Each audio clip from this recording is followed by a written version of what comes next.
afterwards and so forth. So the group's well under their way to try to bring some consistency as well to some of the selection process. That'd be exactly the same, but that there would be, if there's teacher references and so forth, that there'd be a process in place to be able to evaluate those things. So, Devin, do you want to just kind of give us a summary of the trip? They do have the request form in front of us, Okay. but do you want to go to the podium there? I have additional proposal packets if you guys would like those as well. Thanks. So this one put together by EF. Thank you. So the tour is a 9-day tour. So it starts off in Costa Rica, and then it travels throughout, and then it does go to Panama.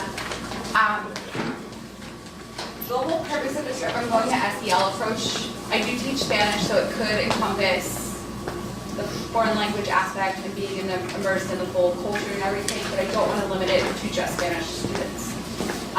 Just focusing on immersion, that would be what I'm limited to, and I'm running a Galapagos trip this summer with EF, and most of my students are actually not enrolled in Spanish. So that being said, having that current experience, I didn't want to limit it and like keep it into a closed field, so I went with the SEL approach. They're going to be fully immersed in the environment. They're going to see the culture, they're going to taste the culture, they're going to experience it. There's a variety of cultural activities such as interactions at different museums, nature reserves. It's also a good trip for students in biology, so kind of going with that approach too. So it's a lot of things in one. And Devin, you went on a trip as a chaperone before, correct? An international trip? Or okay. So is this your first time with EF? This is my first time, yeah. When I was in high school, I was on a full people trip. So I have had that experience as a student, but this is my first time as a leader. Okay. And do you already have chaperones that are volunteering or not yet? I actually, because my group is so small this year, for next summer, yes. Yes. I do have 2 chaperones that I have in mind. My goal is between 12 and 18 students. This summer I was about at 4, but I also started recruiting pretty late in the game. More people helped me set up my EF recruitment and everything. So I'm hoping for about 12 to 18 students. If I get 12 students, I'll have a second chaperone. If I get the full 18, then I'll have 2 additional chaperones. And the chaperones would be Marty and Shelby Bresnan, who are both permanent employees. Any questions for Devin? No questions, just thank you. Because I love traveling, so I've been to 37 countries, so I'd love to share that with my students and have that unique international experience with them. I think it's something all students should have the opportunity to go on. I agree. So I do have a question. Do you have, or have you thought about recommended vaccinations for any of the students who are going to? I have. Costa Rica? EF doesn't require any additional vaccinations, but There's recommendations from the State Department, Yes. especially with Costa Rica. yeah. Okay, so I'd like to see our students protected. I don't know how we do that. Well, we You know, if we could require it as part of the sign up for the trip, or I don't know how we manage that. I don't think we require it. I think maybe you notify parents and then it's their choice. Your parents have to then file a waiver that you can sign it, get them vaccinated. I think what we would do in a situation, Devin, is if you would talk to the lieutenant or head nurse. Okay. She talks to the State Department folks often, and she could give you the latest information as far as what the recommendations are, Okay. and we can go from there. Okay. How about a waiver? That's why it's waiver. Not our fault. I have a question about trip insurance. Yes. The paperwork makes it sound like trip insurance is optional. Is that accurate, or are we going to require trip insurance from the students? So EF has trip insurance already involved. Students can get an additional bit with it if they choose to, but it's not required. So what does their trip insurance cover then? I don't understand the difference between they have trip insurance and then there's optional trip insurance. Medical, kind of emergency stuff more than anything. So it's very emergency. So if the State Department threat level, which is the next piece I'm going to get to, just to say that out loud, because I know we talked about that last time. If the State Department threat level were to rise to a 3, say 2 weeks before you left, and so the trip would be, from a Penridge standpoint, canceled, would that trip insurance ensure our families their money back? Yes. And then EF also offers in the claim, which is I believe the second page in the packet, if it does go up like threat risk within 44 days of departure, as long as it goes up past the level 2, they will allow us to either reschedule a tour, or tour participants can choose like to get a voucher for a different tour. So we can change the tour last minute, say Costa Rica does not become safe anymore, we're able to change it to Spain or something last minute. I would kind of take a consensus depending on the group, if everybody's kind of on board for that. If not, they could also choose to take a voucher. I thought I just heard you say 44 days, If it's under 44 days prior, we can Right. change without anything. okay? And it doesn't need to be a level change at all. But if Okay. it's less than 44 days, then we do have that option. If they did increase the threat risk above a 2, we are able to change without zero penalty against us. And again, students can receive the voucher to go on a different trip, or we can change our destination at the last minute. But there is not an option for the families to say, we just simply want our money back. I It don't didn't sound like believe that was one of the there's a options. No. And that doesn't matter whether it's before 44 days or less than 44 days, that's not an option according to EF. Before 44 days, they are able to, but they're not Okay. able after the 44 to get a full Right. refund. And that must have to do with their And booking or they whatever. will lose but- their $99 deposit Okay. if they do Right, choose to the cancel. prior. So I just want to make sure the board's fully informed in terms of what that looks like to our families, and I'm assuming that will be well delineated to the families so they know what they're signing up for and what their options will be. And I understand you'll try to do some trip. I also want to just draw your attention, we could speak about it in terms of the State Department threat level. So the State Department does have a website that they update in terms of international travel. There are 4 levels to the threat assessment. And so when they have their definitions, and I forget what the difference between 2 and 3 is, but basically the State Department says when it gets to be 3, hey, please reconsider. And then 4, they say don't go. And so that's why we made the determination between level 1 and level 2 being acceptable, but more than that, being something that Penbridge would cancel, since it would be a district-sponsored event, since we're going through our procedure. So I just want to remind the board of that and make sure that they're aware and comfortable with that. So then if that happened, we would cancel it? Right, well, it doesn't sound like cancel or change, I think is what I Yeah. hear. So I think it's either a voucher or they go to a different place. Yeah. They could decide to go to some place that has a threat level 1 or And whatever. currently both countries are at a level 1. Right. So. Yeah. So I'd like to get a little more information around that, because you do have the EF program, and they talk about it specifically in this package here. But then on the last page, there's a global travel protection. I'd like to see what that covers.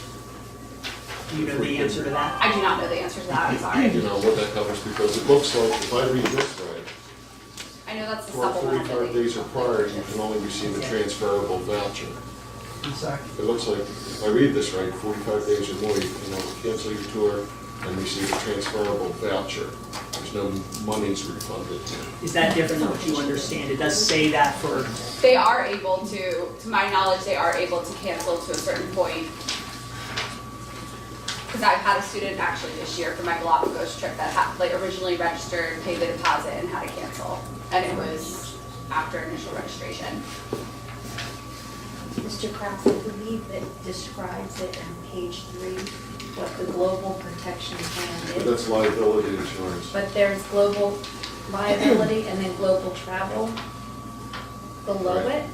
Yeah, and that's what So- you're going to make But it doesn't- optional for the family. but Yes. if And then that, EF. I understand, but Do there's you no think that- details there. I Well, have the do you details think on that the website. this is supposed to be part of that maybe? What's that? The section below it?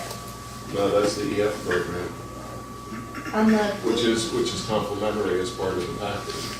I think this is on there somewhere on the website. You got it on yeah, what? the global travel protection plan costs $165 and includes tour cancellation and interruption coverage, illness and accident coverage, baggage and property coverage, and flight delay coverage. I'm not gonna read all Right, the right. description, Okay, but so that's that's- what's covered in $165. And that's the optional that you'll offer the families with that Yes. definition, so if they want to guard against getting sick or. Mhm. And when Or- students register, they're or able to flights canceled. sign up for that. Okay. All right. Good question. Anybody else? Okay, so Devin's goal is that we can move this on to the May board meeting, and she would like to have information for students before school's out. So the May meeting is early this year, so because of the budget, so it's early in May. So I'll keep in touch with you. Thank you. Thank you. Thank you.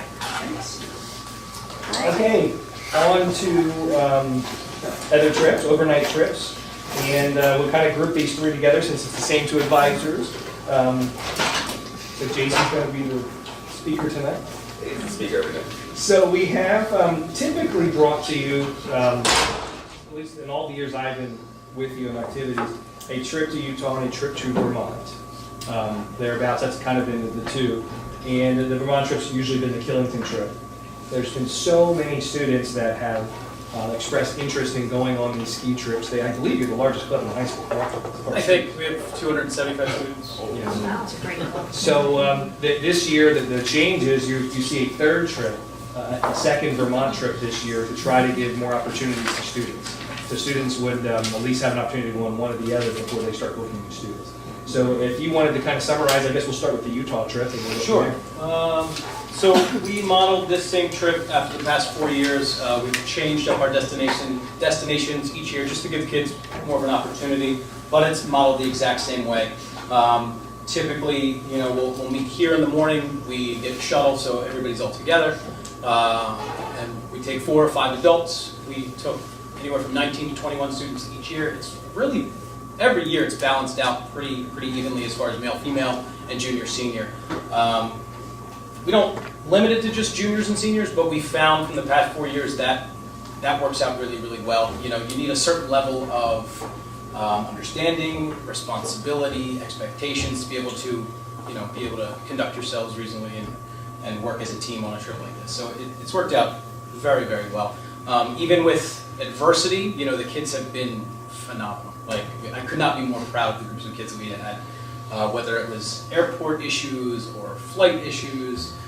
This year we got 95 inches of snow in 5 days, which for us was amazing. It was the best skiing I've ever done in my life. They shut down Route 80, so we didn't know what we were going to do. Everything worked out. We took the kids to dinner at Walmart, which is not ideal, but they were awesome. So it was kind of like, guys, we're trying to figure this out. Work with us, and they were phenomenal. So. Kids, they cook and clean on their own.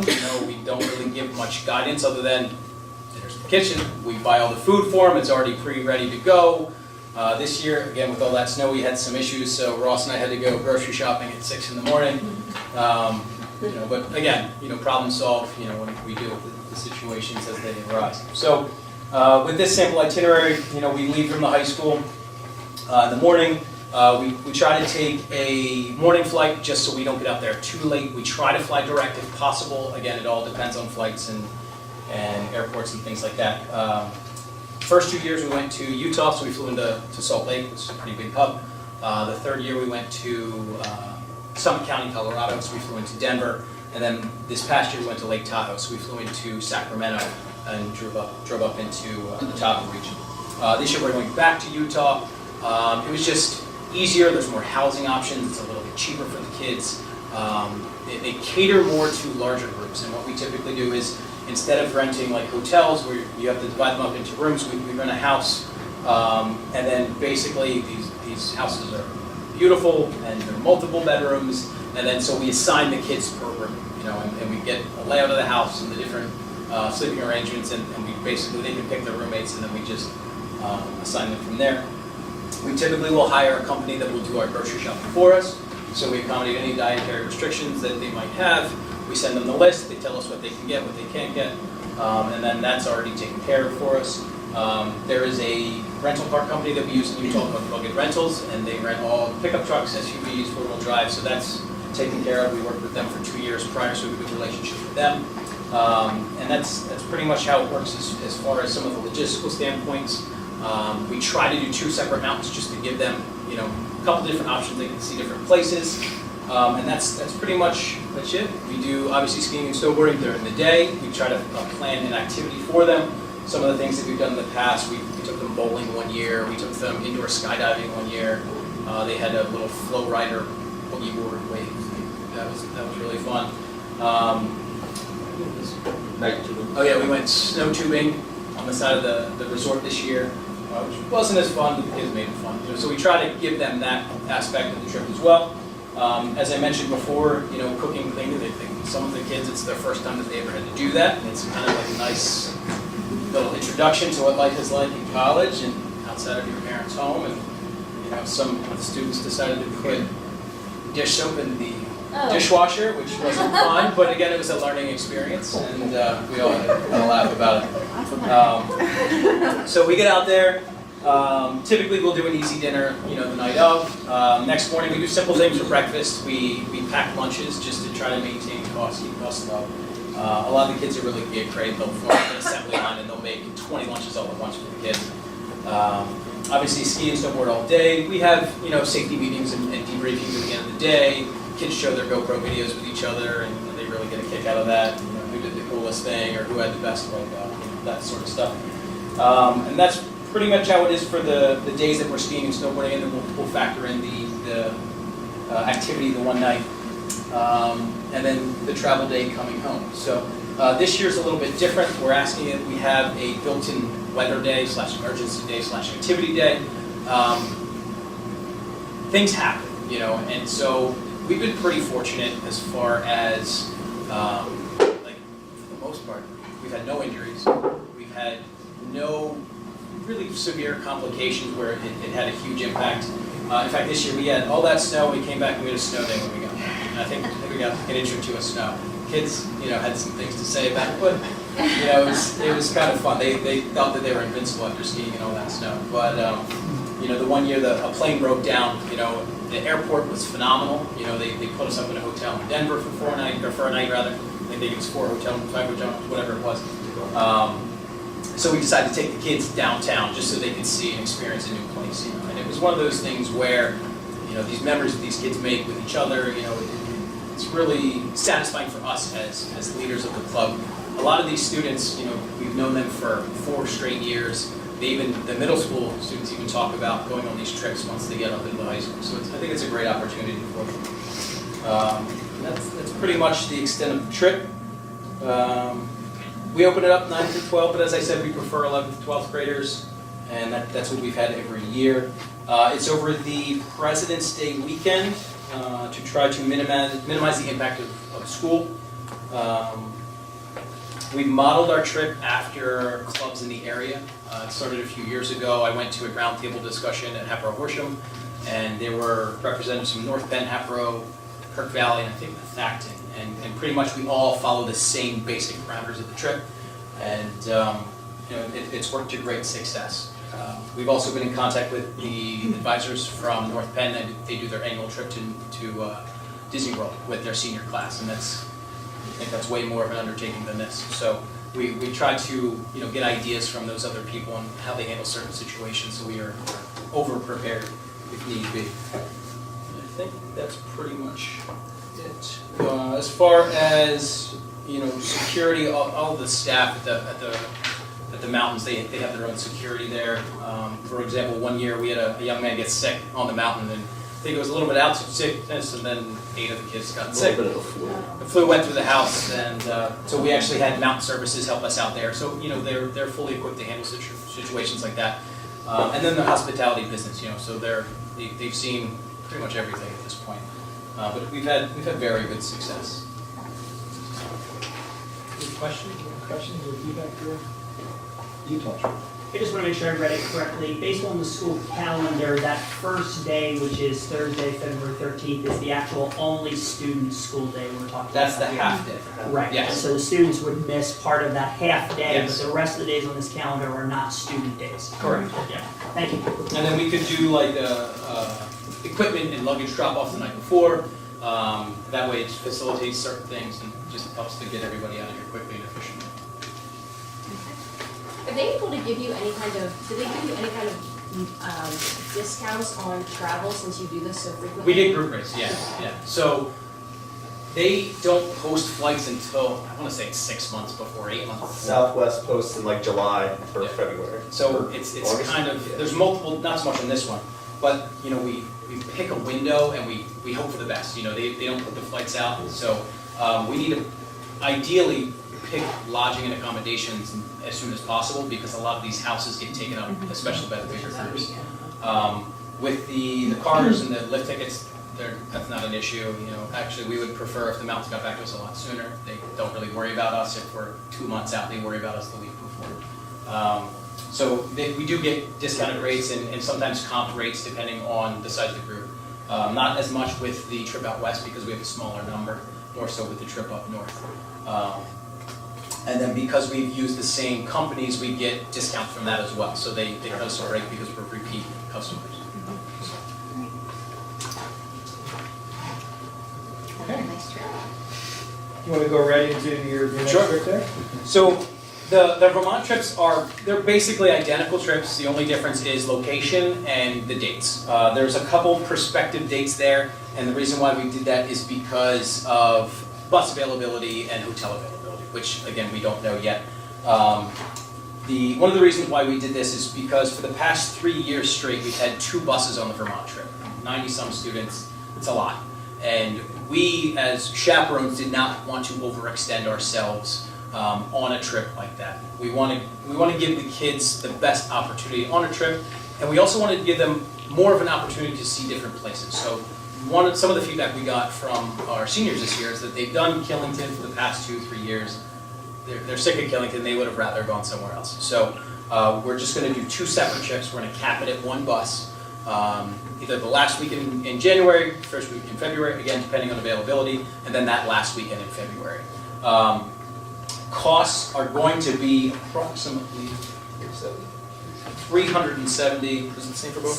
Same for both trips. And which is the same as last year. And same thing, we leave here Friday afternoon, we ski 2 days, Saturday and Sunday, then we come back Sunday evening. The kids are typically back 9:30 or so. We leave the mountain at 2 o'clock, so they get almost 2 full days on the mountain. And we stay in a hotel close to the resort. If we stay at Killington, we'll stay in Rutland, which is about 20 minutes outside of the Holiday Inn. We have a very good relationship with them. We've been going there for over 15 years, ever since I've been at Penridge.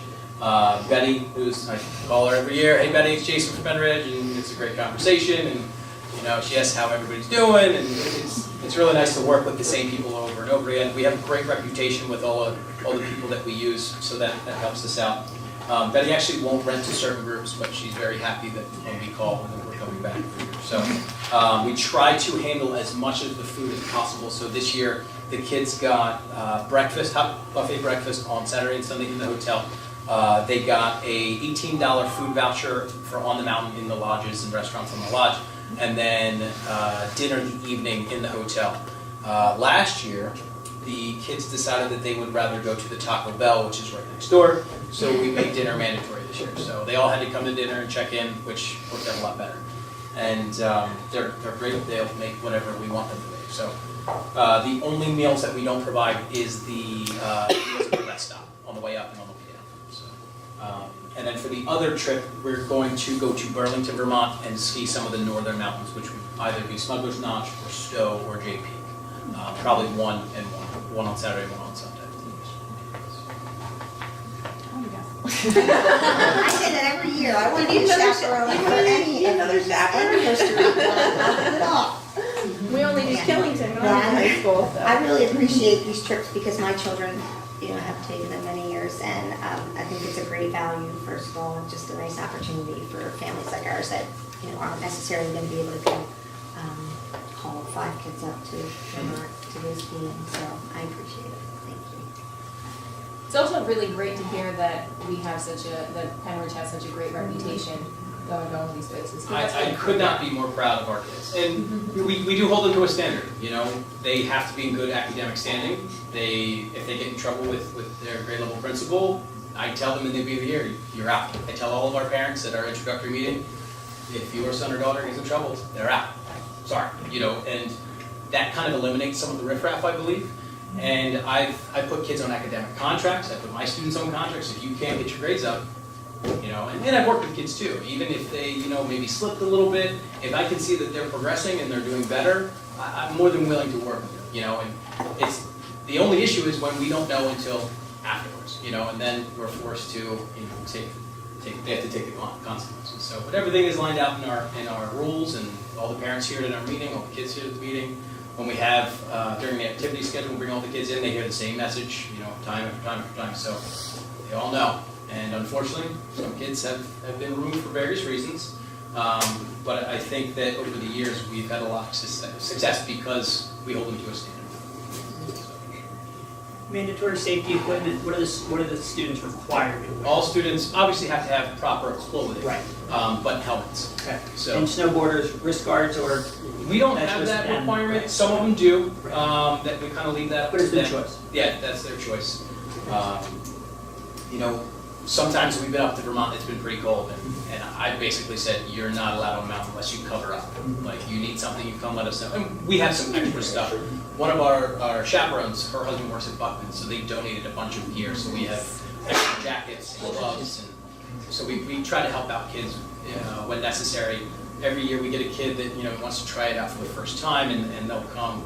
And so we always try to outfit them, and I'll send out email to all the other chaperones, hey, if you have any extra gear, bring it on in, and we'll see what fits and what doesn't. It might not look the best, but it works. So. Thank you, gentlemen, for putting together these trips. We appreciate it. and Thank you so much. We'll move it forward to the next meeting. Thank you. Coach Dyer, you ready? You have the next two here. Mr. Dyer has one and Coach Dyer has one. Yeah, we both have. We're both here. Apologize for my tardiness. No, you're not late. That's okay. As long as you have time for your item. Yeah. You're on time. So the first one on here, I guess we can go in order of the agenda, is the State Leadership Conference. If you can just summarize that one for us. Sure. I know you've run both of these before. Yep, so the PASC is the Pennsylvania Association of Student Councils, and it's a state-run organization.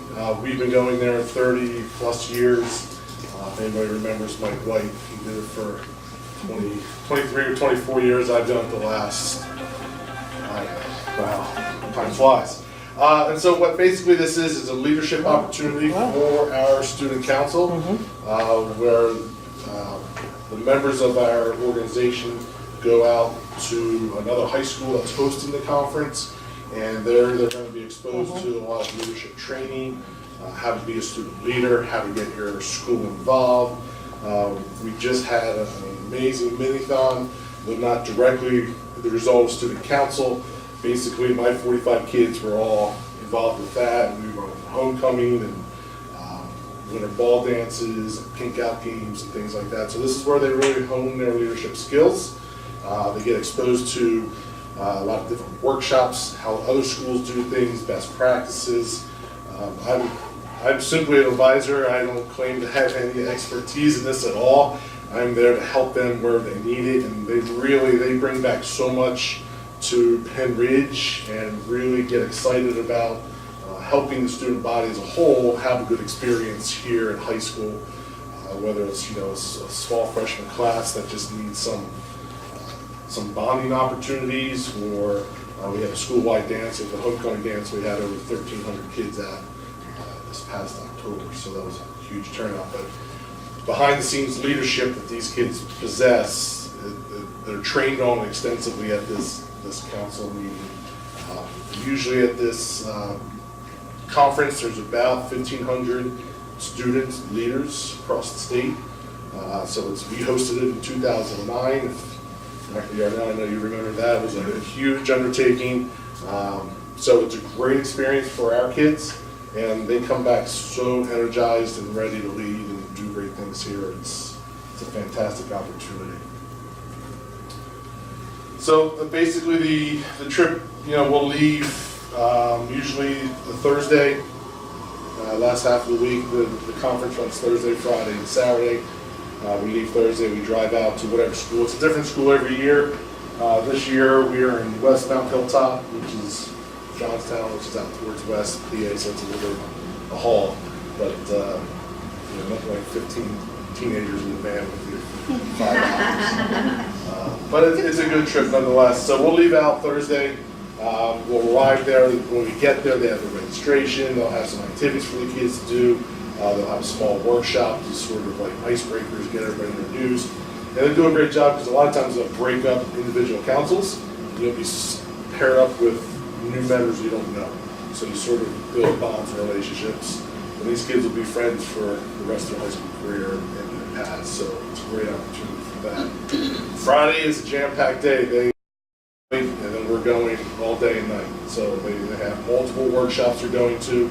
We have many guest speakers, motivational speakers that come talk to the whole population. They obviously are going to be fed lunch, breakfast, and dinner.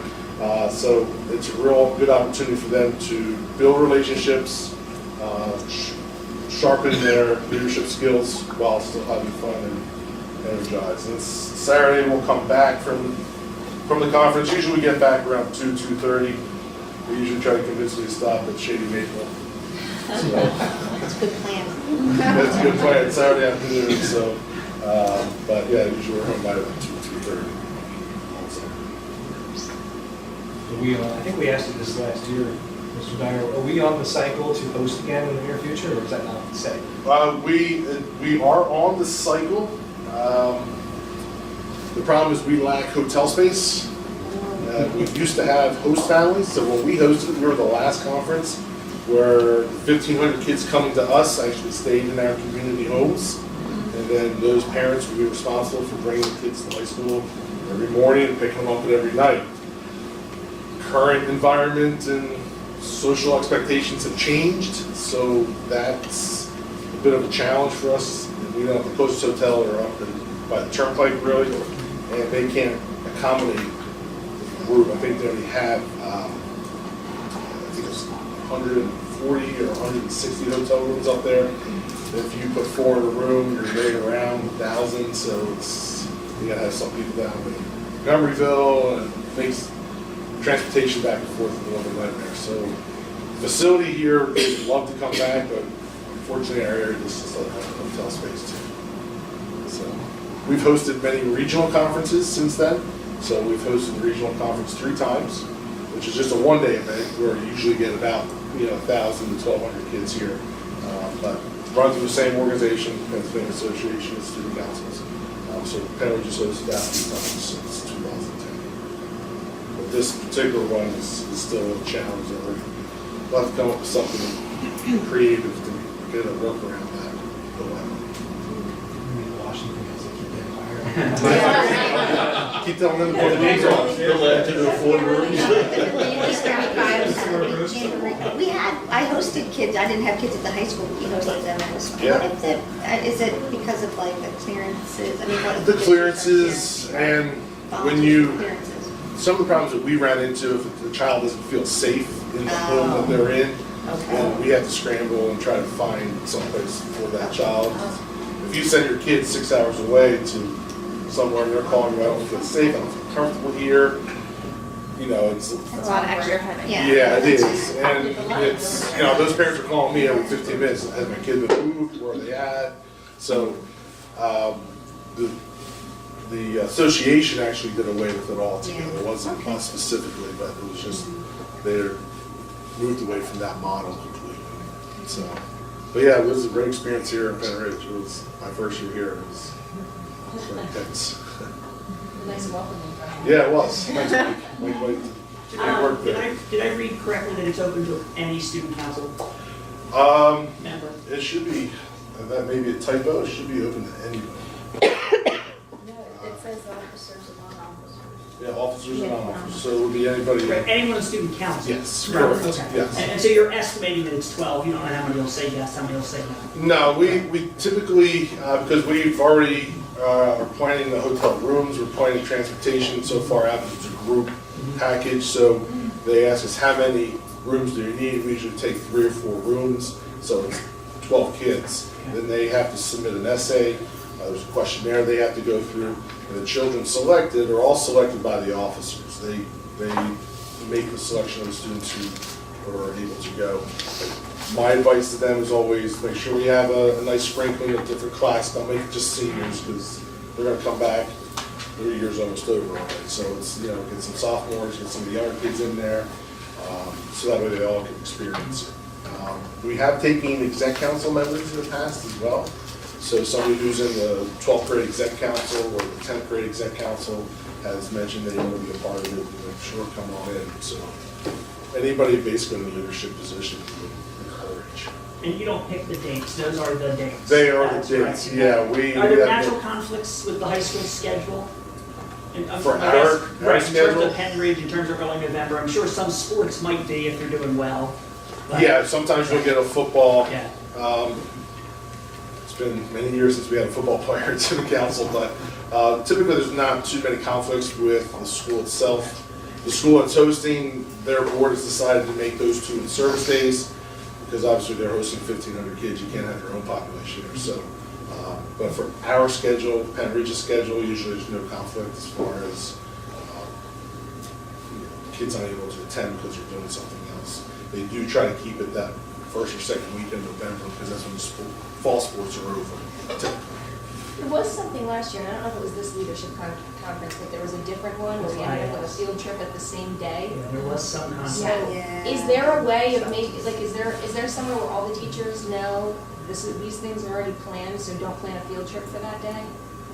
We are, how it is at the high school, I can only speak to the high schools, we contacted Linda Snyder, the secretary for Mr. Bonham, and we said, this is the conference, or this is the field trip we want to go, and then she has a list of everybody in the building, because, many teachers, a lot of field trips, so then she says, well, there's already this or that, typically that weekend doesn't tend to be too busy, usually it's, Veterans Day weekend, so we're able to usually fit it in. But yeah, so there is a check and balance, shall we speak, but that's handled by high school administration. As a club advisor, we're required to check. The whole class was involved. Yeah, it was- So we'll look at that. It sounds like Mrs. Snyder is the one who's the Yeah. contact. Yeah, she'll be able to Trip direct New you. York. The New York trip was the same day as a leadership conference, so no one could go to the leadership conference because their whole class was going to New York. To New York, okay, It was a I key see. pump, so. And SATs are not, do we know the SAT dates for the fall? I'm assuming that a high school wouldn't put something on top of the SAT weekend. Typically Or is it they November don't. one? Is it that first weekend in November maybe the SATs are? It is. It is, okay, great, all right, so then we're fine. So yeah, usually be the first or second. So when you have kids applying and you take about 12 kids, how many kids do you end up having to turn down every year? It's very few. We say we're gonna take this number 12 or 16, because we put 4 in a room. So we ask for the application, they have to submit by a deadline, et cetera. And usually we'll probably have 3 or 4. And because we've already started the process for the next year with new officers and new members coming in, that what happens is we have them apply, and then they have to check with, their schedule, maybe there's conflicts on their schedule, so we probably turn away maybe 1 or 2, but through attrition and kids just not lining up dates in their schedule, we'll probably have 4 or 5 drop out just because something's not gonna work. So when we turn student away, they are, listed for the following year. If they had interest and if they reapply again, then we give them a little bit more priority. It's not a guarantee, of course, but, and of course, they have to be in good academic standing and, not in trouble with the law, things like that. basically. So at Minithon, I have to say, they had some great leadership skills. They were going Yeah. out into the hallways and guiding people on where to Yeah. go and what to do and giving them directions, and Yeah. so, and it wasn't people coming to them and asking them. They were very in charge, and they Yeah. were out and, Mr. Brown did a They great did. job with those kids, and I think I had 45 student council kids. I think there's 42 of them were part of his committee. He had 15 committees running that thing, so it's just, he does an amazing job with that. And, their leaders, so the goal is people watch how they behave in those type of situations and sort of encourages it. And this is the conference where they get that energy and that focus and that guidance. And I haven't had a bad one yet. I mean, there's not much for advisors to do there, but the kids, the bus ride home or the van ride home, they were just itching to get back into school. I pull up in the parking lot, hey, can we go in? We're gonna have posters, we have flyers, and I'm like, calm down, we'll be there on Monday. It's okay. So it's really a great opportunity for them. They do enjoy it. When you okay to move on to the next trip? All right, so Mr. Dyer, the baseball trip to Beaver Run, I know we worked hard with you a few years back to make sure kids weren't missing school on that Friday. Yeah. Based on this itinerary, they're not missing any school. Your day Saturday super packed, so it looks like it's gonna be a productive day. Yeah, So if you just kind of want to summarize this, I know this is run for many years as well. Yeah, this is, I forget, 16th year, 17th year, Coach John Blair's been doing it. I've been with the team this is my 5th year, so this is an opportunity where we take varsity baseball players and a handful of JV juniors up to Dignan's Ferry, which is just above East Stroudsburg University. And they have the opportunity to sort of take them to a hunting and fishing lodge, and we're not hunting and fishing at all, but they're in the cold. Most times there's snow up there, and there's no internet, there's no TVs in the place, and it's this huge house that sleeps like 35 people, and they just have to just play and bond and be together and get along, type of thing. So on Friday, we're gonna go up after school typically. I think we had the 1 year where we were expecting heavy snow around 3 o'clock. Dr. Creedon let us go around 12:30, 1 o'clock, but typically it's after school departure. This past year, we took a chartered bus up to Dignan's Ferry just for transportation. We didn't want to have the burden on them because they need the buses for the after-school run, sports team runs, or whatever. So we felt easier on them and us scheduling wise if we chartered a bus to head up. The cost of the bus is typically included in the fee. When we get there, we have the dinner and then some time for the kids to be together. And then Saturday morning, like you said, Dr. Price, is an action-packed day, up early. If you're not familiar with this trip, they have individuals, the caretakers of the estate. It's on thousands and thousands of acres. Most of it's hunting and fishing available up there. The caretakers live there, and they provide our meals for us. So they're going to cook our breakfast, lunch, and dinner. Unlike the skiing board where the kids have to do it all, the caretakers who are in charge of the club itself will provide those meals for us. So then, we have some activities for the kids. We have some nature events out there where we take them hiking to the dam, which is a really cool experience. They get to sit and look over the dam, and in early March it's cold and peaceful up there, that's for sure. So we usually have some activities organized and some that are not organized, like the wiffle ball tournament and things like that, just for the kids to be able to play together and have a little competition. Sometimes as coaches get involved, but we're all getting a little older, so it's getting harder to do that. So we do some training. We'll do the week before, because we start our winter indoor training in January, so we have a lot of film of the boys, of their swing, and throwing, if they're a pitcher, etc. So we bring them in one at a time into the one room, and the 4 coaches are there, and we're analyzing their swing, trying to get them tips and pointers and things like that. So it's a real no stress environment. There's no expectations. Just, hey, we're just looking at this, and kids really seem to feed off of that, because sometimes varsity sports gets a little stressful, and this is one way that we can approach how to improve their game without the level of stress needed. But it is a great time for bonding for the boys. They do come together very well after this trip. They're very tired after this trip, which is kind of nice. Mom and Dad don't mind that on the day back. So, but there are some early mornings and late nights where we have things going on. Pictionary gets pretty intense. I have to mention it's non-contact to the boys. So then Sunday we're on our way back. Usually we get up early, have breakfast. The bus is usually there waiting for us. And then we make our way back. Typically we're back by noon on Sunday. It's a very quiet bus ride home. It's an enjoyable one. So again, the dates we select the dates. They are somewhat flexible, but because it's typically over the weekend, we're able to play with the dates a little bit more than because we're not missing any school time. So you tell the kids up front that they're going to have no access, no cell phones, and Yep. they come willingly? They come willingly, absolutely. They don't believe us. They bring their hotspots. They think they can get it, but we're literally in the middle on the side of the mountain.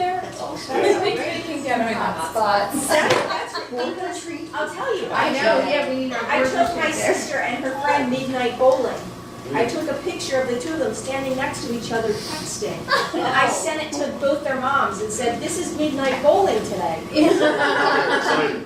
Yeah. So if there is we have a nature walk, there's a 2-mile road from, I can't even say the main road, the one road in town. You know, our driveway for the lodge is 2 miles long, and if you walk 3/4 of it back towards town, you sort of can get a signal sometimes, so they always want to go that way so they can check their Snapchat and Instagram. Doesn't last long.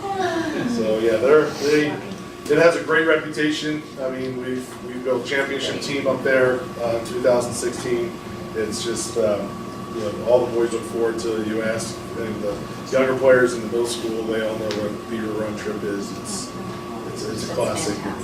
We all look forward to it. We have a good time. Anybody else for Coach? No, thank you. Excellent. Thank you, Coach Dyer, we appreciate it. Thank you. Appreciate it. I think we need a trip for everyone. Fires, no accidents. I agree.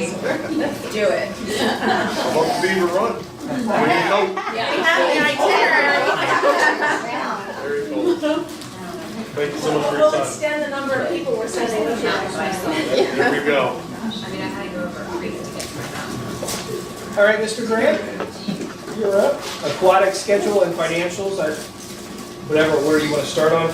We do have, if anybody wants a handout of this, because I know that's kind of small up there on the edge of the table here, if you want a handout, all that this is printed for.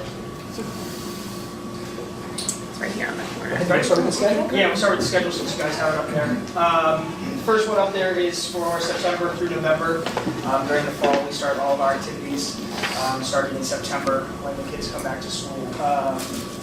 We do run some stuff in August, but it's just very like high school practice kind of stuff, nothing for the community yet. You'll see every day after school we have high school water polo in there from 3:30 to 6:30, and then we have swim lessons and PAC on Monday nights, and then the rest of the week we don't have swim lessons, just those on Monday night, where it just goes water polo straight into PAC. PAC is the Penridge Aquatic Club. They are a swim team that is privately run. They rent out the pool from us. They're in a league with a bunch of other schools, North Penn, Souderton, Upper Perk Valley, just local schools. They have their own sort of youth league. It's basically a development program that feeds our high school teams, high school water polo and swim teams with kids who come up already knowing how to swim. This year you'll see the second grade swim on Wednesdays and Saturdays. That was new this year. It switched from an after-school thing to the evening program, so I was asked to find time for them. That is completely run by them. They bring their own lifeguards, they bring their own swim staff. We have nothing to do with it. We just provide a pool, so I have no really say over that. I just give them the pool for an allotted amount of time. So that's during the water polo season, September through November. Once we get through that, we can be up down to December. From there, this is when Penridge Aquatic Club really ramps up their season. They have meets every Saturday in December and January, so they get in there 5 nights a week, getting as much practice in as possible. We also then switch over from high school water polo to high school swim season, so you'll see that afterwards. The reason you see less pool time for high school swim than high school water polo is the boys and girls practice together for the swim team so we can get all the athletes in at once. Whereas for water polo, we need more time because we practice separate boys and girls teams. So we actually open up a little more space for that. On Saturdays, same thing, like you'll see on there is high school swim in the morning, and then PAC actually does their meets on Saturdays. They flip-flop boys and girls home 1 week, boys away the next week, so it just depends on who's in there, but they're always in there. After that, you've got January. It's pretty similar to December. I just wanted to specify that it was 2019, so it's the same thing, high school swim in the afternoon, right after school, and then you go right into PAC for January. Their season ends the end of January. They might go into the first week of February, just depending on when their championship meet is. This year it was in the end of January. After that, February kind of give my guards a break. They have been working. Most of my guards are high school swimmers and water polo players. So on Monday, Wednesday, Friday, they have morning practice from 5:30 to 6:45 in the morning. Then they attend school. Then they attend afternoon practice. And then they have work at night. So those guys need a break in February when they're finished, or they're getting ready for their championship season for high school swim. So we cut back on that. We just do swim lessons. There's not really anything else much at night in February. And also you'll see second grade swim starting back up in February. They were back in on Wednesday nights and Saturday mornings. After that, we go down to the rest of the school year. This is when PAC is not in, so we get to do a lot more aquatics programs for the community. This year we're running swim lessons twice a week on Mondays and Thursdays. We're running a water polo clinic twice a week. That is for grades 4th through 8th grade. This was brought to the activities committee maybe 3 years ago, I think. So we did it 2 years ago. Last year we did it. It was not advertised properly. We only got about 4 registrations, so we canceled it. This year we're back up to about 15. So we went ahead and ran another water polo clinic for 4th through 8th graders. We also do a competitive swim clinic. The swim clinic is basically just time to bridge the gap between the winter season and the summer season. PAC also has a summer team. So it's essentially not time to focus on building your endurance, but more technique work and fixing strokes that sometimes may get overlooked in a crowded pool. It's a lot less numbers than PAC does. This year we're running about 25 kids in that clinic. You also see community lap swim Tuesdays, Friday nights from 6 to 9 p.m. as well as 11 to 3 on Saturday. Saturday is more geared towards family time. We open up the diving boards, we bring the basketball hoops out, families come in. There are 2 lap lanes available for community members if they want to come and work out, but we also have the more fun aspect of just playing in a pool that you don't always get. Any questions on the schedule? The swim lessons are what age? We start at 3. Start at 3 years old. So it really is So, yep. small. So when it's open to the community, is that something that are we charging? Yep, we are How charging. much? We charge for adults, it's 18 and over, it's $5 per visit. Ages 3 to 18 is $3, under 3 is free. So where it says open, that's not open swim. that No, means open it's just means open schedule. pool time, there's nothing in the schedule at that time. So is this, I think I only saw community, so we only have it for the community the last March through May? Yeah, with PAC, they're there 5 nights a week. They have rented out that pool that's predated from when I was here, and that's just the schedule that I've stuck to. Just based on, we have very low attendance of actually the community lap swim. I would say on average we have 2 ladies that come in every night, and so we're paying guards to sit there for 3 hours to guard the first 45 minutes when they come in. On Saturdays we're definitely not a lot busier, but we have more families come in for that kind of thing. I do a question. Yeah. So the pool time, is there anything happening before 3:30?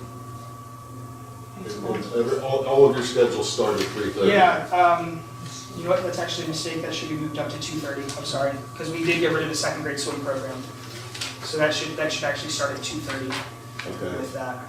Through the entire year? Yeah, for Starts this at entire 2:30? year. Yeah, so all the practices you see were actually extended for high school from 2:30 on. Okay. And is this schedule that you're looking at here, have more pool usage than last year, or is it about the same? I mean, the pool is used from 7:15 in the morning, or if you have morning practice, 5:15 till 9 o'clock every night. So, it's about the same. We're pretty much maxed out. Okay, so it is used during the day also, Oh, yeah, it's used for high school classes, yep. for classes? Yeah, there's a 10th grade phys ed and lifeguarding. I guess what I'm getting at is, 2 years ago, Peter, we put the ventilation system in. Is that working? World of difference. Okay. World of difference, And yeah. we were worried about the recovery time on the pool and giving the pH a chance to balance in the pool. We have, I think this year we had 1 day, and it was during the changing of seasons, where the outside, it hadn't adjusted to the boilers turning on. So it was pumping in hot air while it was still kind of warm outside. And it just couldn't adjust fast enough, so we sent the kids home early that day, and the next day they came back and they were fine. That was the only issue we had this year, so yeah, thanks for that. It's good to hear that that's. Yeah. I mean, in addition to the ventilation, wasn't there a UV light or something? There was a UV light, yep, to help clean it. The water, when the water pumps into the pool, it's circulated through that UV light, just help keep the chemicals balanced more, and better circulation and better food, water for them. absolutely. Good. So, one of the things that I've been hearing is that we don't give enough time to our high school and that they need, you know, that our swim teams need more time and that they're limited because we're running it out too frequently. I'm the Yeah, swim you're not coach. on that? I have no issue with that. Well, I think it was- parents think that they are limited, so. I think that was with the second grade swim though. I'm sorry? Wasn't that part of with No, second it had grade to do swim with- because they couldn't start right after school at 2:30 with the swim programs with the elementary school, and so when we eliminated that this past school year, they I were think it able to was- practice right when school let out. Yeah, there was that awkward hour where the high school kids were let out of school and they Yeah. couldn't have practice yet, so they kind of all just sat up in the lobby and waited for practice.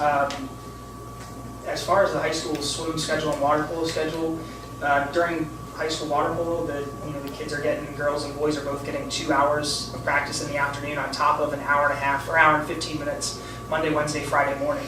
So I mean, I'm not increasing practice any more than that. That's enough as it is. So I have not heard any parents complain about not enough Or the practice. times or something, but don't they, because they come here at like don't they get here like 4 o'clock in the morning? No, I show up between I 5 hear and these things. I show up between 5 and 5:10. The first kids show up like 5:15. They have to be in the water at 5:30. So maybe they exaggerate a little bit, but it's still Yes, early. yes, they do exaggerate. They Yeah. wake up at 4 o'clock in the But if, morning. yeah, I mean, if you ask any of the other school districts around here, I grew up swimming. It's the same. It was Monday, Wednesday, Friday. You're in the pool early, and it's you got to find time to train. All the college programs do 2-a-days. You know, high school. You got club kids who are driving down to Central Bucks South before school in the fall and in the spring because they go down and have morning practice down there and then drive all the way up here. So they might be practicing earlier. I think they start at 5 a.m. Those who do So not. Grant, to that point, Yeah. the high school swim team starts at 2:30. Yes, yes, I'm sorry. And they're in there till 4:30, so Yes. they get 2 hours. Yep. Yep. Now, if we have a meet, obviously things get switched around. Pack doesn't come in as early, Yeah. we don't start as early, but this is the general schedule, yes. Thank you. Questions on the schedule? Yes. Schedule? All right, so the last thing was just the financial report. And Mr. Grant, can you compare this to last year as well as part of what? Absolutely, yes. Income from swim lessons, water polo clinic, and swim clinic, $9,938, as you can see on the first top line. With the asterisk, it is subject to change. We're still running some private swim lessons that happened, so we're still collecting money from that. We actually had a few late registrants from water polo and the swim clinic, so I still have those checks that I'm waiting to deposit with some of the other money. So that will definitely be going up. Swim lesson, water polo clinic, and swim clinic from last year, up about $2,000, which is great to see. Income from PAC, $16,069.56. This is an increase, and that increase came from with us getting rid of second grade swimming in the afternoon. It allowed high school to move up, and it also allowed PAC to gain an extra hour three nights a week. So we saw an increase in that, as well as their Saturday time. They kind of moved some of their practices and extended it a little bit from last year. So that was about $15,000 last year. It's up to about $16,000 this year. Income from North Penn YMCA. This was billed incorrectly. We're working on resolving that. It should actually be almost double that. They were charged a different rate than what they had originally agreed on to. We just sent them the wrong rate. So we contacted them and they said they'd be writing that check. So that'll be actually increasing. Total income, we're up about $4,000 from last year on the income, whether that be from swim lessons, combination of swim lessons, water polo clinic, swim clinic, and aquatic club. North Penn YMCA is the same as last year. They rent the same amount of time, same weekend every year, just to host their championship meet here.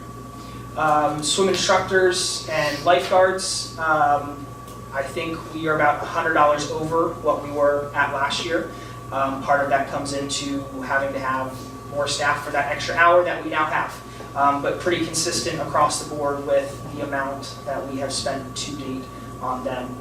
So overall income minus expenses were up about $3,000 to $4,000 from last year, with that fluctuation going to be changing based on addition of swim or water polo clinic and swim clinic money and adjusting the North Penn YMCA bill. How do our breaks compare to the other pools that run out their time? Are we pretty in line with them? Yeah, I think the only thing we're is is the category 3, which is like private, like rent out a pool for like a birthday party kind of thing. I think we're a little extreme on that end. I think it's like $500 an hour to rent out the pool if you're a third party, just want to host a birthday party here. But when it comes to nonprofit groups and teams that are coming in to rent the pool, about the same. We also have to take into account that we have probably the smallest pool in our league. North Penn, the CV schools, Souderton, and now Wissahickon, they all have almost Olympic-sized pools, or some of them even do have Olympic-sized pools. So they can split up their rentals. You can rent out the whole thing. It's just going to cost more to rent a bigger pool, with us only being 6 lanes, 25 yards minimum needed for standard competition. I think our rate is very reasonable for that. What happens with that profit? What is that earmarked for? Would you believe me if I said I don't know? I turn it into the front desk, and it's This means I'll find out. It is put into, And I'll let you know. thank you. It's actually put into an account. I turn the money into Robin Landis at the front desk, and I give you guys my report at the end of the year. I don't spend money on that. I don't spend money out of it. There are talks of hopefully in the future joining a water polo league and running a team through the community aquatics, where in that term we would have to then use some of that money that we bring in to pay entry fees, all that kind of stuff in the works. So hopefully you'll be hearing about that soon. But I don't know. I don't know what they use that for. It's in an account that the administration uses. I'm not going to put you on the spot there. Yeah. The expenses you have listed are the expenses for the instructors and the lifeguards. Yep. How do we account for the operating expenses? Is there a way that we can figure the operating expenses for that component? To see, it looks like we're making a lot of money, but are we? Right. Oh, right. The cost to run a pool is not, but it is part of the program, right? We have it for our class, we have it for our students, and so that was a decision made to put it in the pool, and so yes. Yeah, I can ask this. I'm not sure if there's a way to separate that out or not. Okay. That's good. I think we can figure out the cost of an hour and operate the pool. I can speak to that. It sounds like a nap. That's why I'm looking over here. It sounds like It's just a cost to actually, think about your chemicals and all that stuff. No, I think it would give you a better sense of what actually going to be. Anything else for Mr. Graham? Thank you very much. Thank you for the updating Thank you. agency, we appreciate it. Thank you, guys. Okay, the last item on this agenda is calling school volunteers. Okay. Thank you. First, I have to give my reason for the headband is I told my little girls on the Run Girls that I would give them a shout out at the meeting. They had at Grass Elementary School, they have had a Girls on the Run. I didn't realize it, but it's been 10 seasons. They told me that yesterday, that it's been 10 seasons. Well, at least 10 seasons that I've been doing their DJing, which I think is as long as they've been running. So it's for girls in grades 3 through 5 in elementary school, obviously. And it's not just about running, teaching them to run. It also is about empowerment. It's a big SEL program as well as a running program. And it culminates at the end of each season. If they do a fall and a spring season, at the end of the fall, at the end of the spring, they have a 5K. So today was their practice 5K where they set everything up just the way it would be on the real 5K day. They run around the parking lot with the music and they had that color run powder today. I did not get any of that. I stayed away from that today, but used it in. But anyway, I don't think that all of the elementary schools have it. I assistant coached it at Sellersville, but it is an interesting program, so I would encourage other schools to, take it on if someone wants to do it. And that is this is what they gave me today. So the school volunteers discussion, I was looking back through my notes way before I was ever on the school board. Actually 2013 was the first time, so it's been almost 6 years. That when Dr. Radigan came here, she had some community members come in and do interviews, basically sit with her and talk with her about the district and your ideas about it. And way back then, I had mentioned to her how I feel like we have a lot of people, myself included, in the community who were stay-at-home moms or retired or whatever it is, and you have the degree that you're not using very well, not using, I guess, except to raise the kids, right? So with our education degrees, we do use them at home. But I don't think I used the term intellectual capital because I don't think back in 2013 I had heard that term, but basically, it's not just for people with education degrees, it's volunteers of any sort, people that are in your community that you should be making use of these resources and then making the connections between, like Dr. Bolton, you talk about connecting with businesses.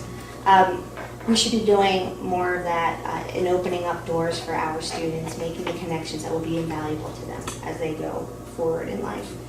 So I attended the PSBA conferences once I got on the school board in 16, 17, 18, and then what really got me, every year we talk about it, but it's never a priority because we had a lot of other bigger things we were doing, right? I mean, we had a lot of other priorities, but I feel like now's the right time.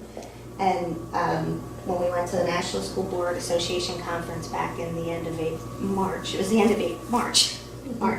I attended a session that was all about volunteering, and of course it was tied to a company that has software, but I'm not going to even, it's not the product that I'm interested in, it's the concept that I'm interested in, where they centralize all of your volunteer, like they put all the clearances through this system, and it's really sophisticated, so that people can upload any opportunity that they have in their classrooms to, have people from the community come in, and people go right on that website and they sign up, and the clearances, everything is kept track of in this, in their program. And the woman that was giving the presentation, there were two women, and one of the women was in charge of a school district down in Texas that's bigger than us, 50,000 students that they have.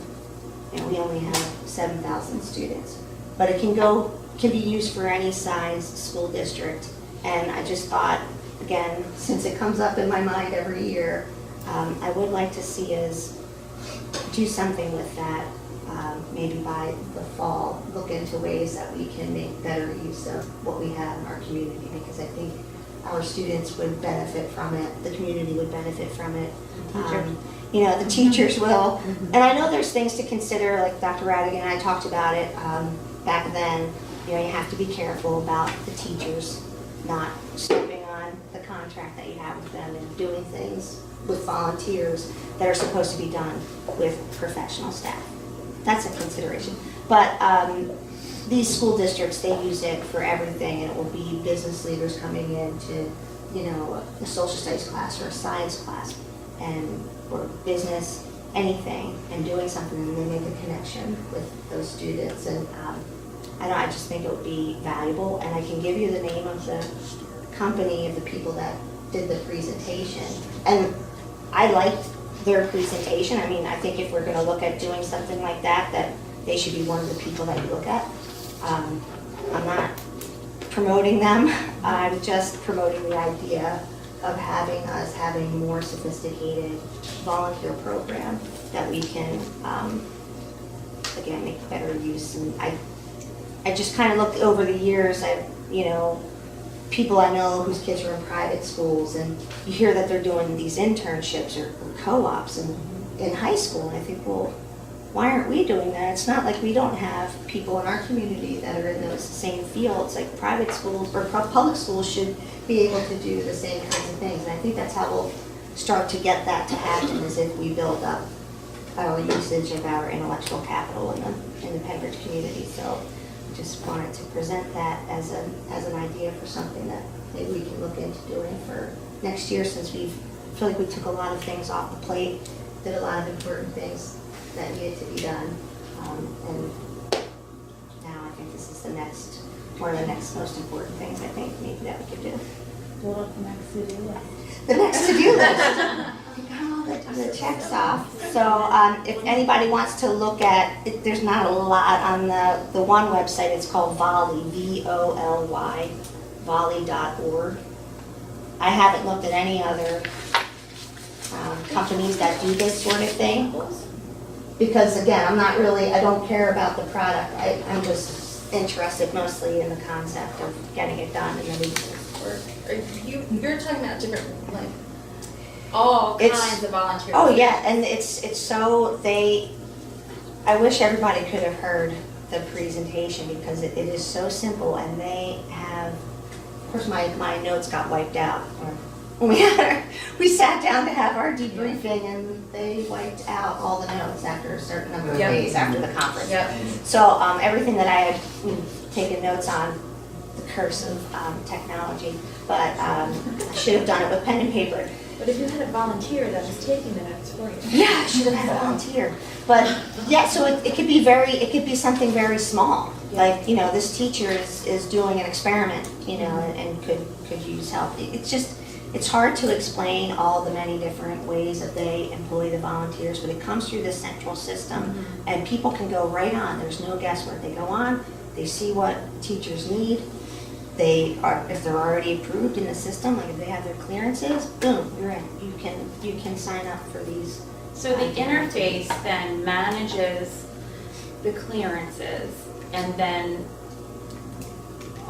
do teachers, I realize that we're obviously not gonna, we're talking about, their platform. Yeah. But there's some type of interface where then the teachers go, I could use a volunteer, and they personally look into the database to see what's available? No, you or put it up. You put it up? You put it up. Kind of like you would, like on Pinterest? Yeah, Or like a one sign ad. up. Yeah, like a sign up genius, but I was Yeah. thinking Yeah. of sign up genius, Because but I'm this is thinking, like, in my son's classroom, we get sign up geniuses for different times of the year, but on a more Holiday global parties, stuff scale. to sign up. But that's for the parents, the 20 other parents in the Right. class. So if you Right. do that, you're kind of opening it up to then, if I'm a volunteer, even though my kids might not necessarily go to Bedminster, Exactly. I might be able to bring something to the table that would be really Yep. beneficial over in that They can classroom. volunteer. Okay. Sign Up Genius is free. Yeah, this is different from Yeah, but Sign you Up can't Genius. This is, you can't screen. it's not, That's the part Sign Up that Genius has is to be- like one event. We're having a teacher appreciation luncheon we want you to bring. Or it could be ongoing, like every week we're gonna have a teacher appreciation luncheon. People can sign up. This is not the same thing. Right. But I'm only mentioning the name because, they were the ones that I saw, but I think what I would like to see us do is explore this idea of having a centralized volunteer base, hub, where we can kind of deploy people out into our schools. And then you have then opportunities for community members then to go, you know what, I could use a volunteer, like, I could use some. Yeah, once they build those connections with our students, I then, think that's we'll start getting, and when these people sign up on the, when you make your profile, you put in your interest or your skills, and it will target you, like if there's an activity that comes up. So this could So- go both ways. So students could could get shadowing experience. Well, I think that would be something that would come, Organically. it would happen Oh, yeah. through these people making, you involve these people from the community in your school more. They're going to be Yeah, I more love that. interested in your kids and building relationships with our students and giving them the opportunities, because our kids should be having these opportunities. There's plenty of them in our community. I just think that we're not, we don't know they're there, and they don't know what we want. And so this kind of brings people together. So like I said, I didn't look at any other ones, but I would be willing to look at other, programs like this and maybe see if other school districts in our area are using centralized volunteer And do you know if systems. Bali has a cost? Is there? Oh, yeah, there's, of course. Is it really expensive? Yeah. Thanks. No, it actually wasn't, because it goes by the size of your school district. Oh, but she did say that they want to get into Pennsylvania. And so funny, she said, well, we want to get into Pennsylvania, so we would be willing to negotiate. And who did I think of exactly? But she's like, we would be willing to negotiate. I'm like, I have just the person that could, negotiate. So she would, but Mr. Funny. I know who she means, not quite sure. I don't even want to, they're just one. And just because they're the one that we saw, or that I saw, doesn't mean they're the best one. So, we should look at all kinds of options, but I think it's an interesting concept that they have. And something that's worthwhile, because here we are, it's almost 6 years since, starting to talk about it, and I feel like let's go. Enough time has gone by. There was some discussion at one of the other sessions there too about how our kids aren't introduced to all of the different career paths that are out there early enough. And this would be a good way if we started this earlier and started to be able to have all these different businesses offering opportunities. And they talked about Skyping into businesses that maybe we don't have a local business of. And then kids get to be exposed to all of these different career paths early on, so that hopefully by the time, they get to a point where they need to make some decisions about, courses or do they want to go into, go to the tech school or, which path. Because a lot of times they don't get exposure to these things, and then by the time they realize what path, they missed opportunities where they could have already, gotten years of experience in that path. So I think that if you kind of piggyback those two things together, it would be a great way to Absolutely. bring the Because there's businesses jobs into kids don't kids. even know exist. Yes, right, and they said, the studies, they do a study of, they have the kids take a survey, and it helps to pinpoint the students' interests and skill set and give them a series of suggestions of things that might be in line with what they, what would be a fit for them, and it gets them to start looking into those things and experiencing them, because a lot of times what they're saying too is a lot of times you're following the career path of your parents because they're the people whose jobs you're most familiar with. And this lets kids realize all these other options that are out there that maybe are even a better fit for them based on their interests and skill sets, so. Yeah, there's a Mr. Dillingham over at Central. Is it a town, is it Lancaster or something? I know what you're talking about because I took that test to see what I should be.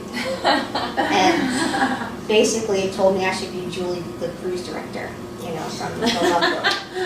And I understood what it was telling me. That was supposed to be my career. But I probably have it still in my emails from him. But it was really interesting. You take it, and it's kind of like that. Maybe you could be the cruise director for the volunteer. I would be happy. Where we need to take That's so funny. So I'm looking at this thing, and I just clicked on their website. It's like there's a little graphic that says 363 matching opportunities. So that's what these people would be seeing. Here's what your skills and your interests said, and here's big opportunities in the Penwood School District that would meet what you want to do. So, I just.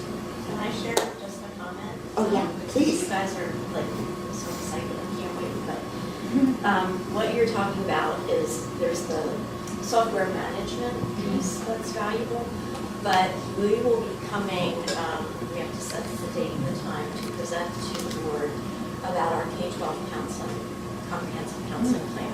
So we have spent this past year in workshops and training and a team building our K-12 counseling plan, which incorporates so many of the things that you guys just talked about. But also the next step in that is that we need to develop an advisory council.